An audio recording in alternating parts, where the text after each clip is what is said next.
If you watched the previous problem, then you saw an example in which the value of b is odd when we complete the square, and this is similar to that previous example. And if you didn't watch the previous example, then you're going to see it right now. So again, I'm just going to abide by the rules that we talked about in class, the 4 steps to completing the square and finding out what the vertex is and putting this into the vertex form of my quadratic. So first thing, I am going to group the terms with the x's. So I'm going to put the 2x squared minus 10x, leave a little space, and then the minus 1 gets shoved to the outside of the parentheses.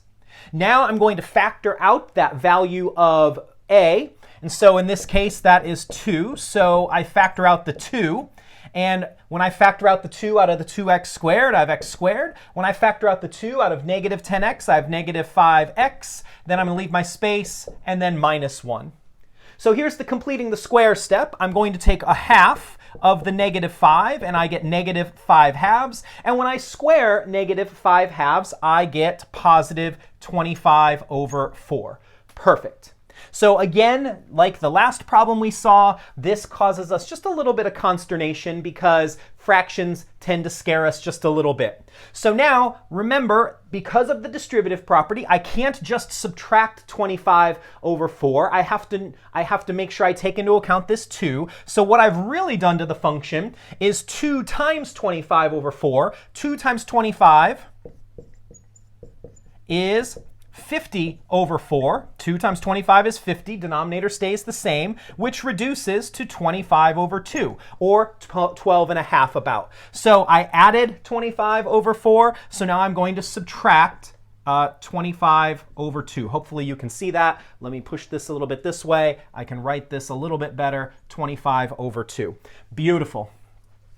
So again, 25 over 4, that is 6.25. 25 over 2 is 12.5. However you're doing this, fractions or decimals. So now let's write this in vertex form. So I have a 2 out in front. I have x minus 5 halves squared, because 5 halves times 5 halves is what gave me 25 over 4. And then minus 1 minus 25 over 2 is negative 27 over 2, or negative 13 and a half. So my vertex is just represented by the translation of this graph. So this is 5 halves, or 2.5 to the right, so 5 halves. This is 13 and a half, 27 over 2 down, so negative 27 over 2. And there is my graph. Or excuse me, there's my vertex. The last thing we're asked to do is to graph this. So we know the vertex is over 2.5 down 13.5. So 2.5 is 1, 2 and a half, and then 13.5 down is 1, 2, 3, 4, 5.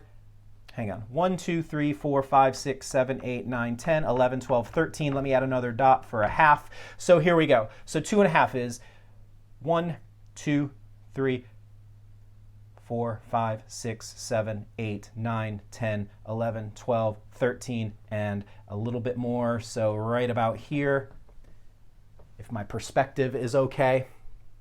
Now, normally, if this was just the basic graph, remember, then what I would do from there is I'd go to the right one and up one, and I go left one and up one. But I am stretching this by a factor of 2. So I'm going to go left 1, and instead of up 1, I'm going to go up 2. So that I go over here to 3.5, and then I go up 1, 2.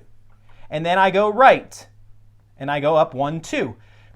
Again, if I went over 2, I would normally go up 4 from my basic graph, but we have stretched this by a factor of 2, so I go over 2, so 1, 2, and then I go up 8. So that would be, let's see, so I go up 8. So 1, 2, 3, 4, 5, 6, 7, 8.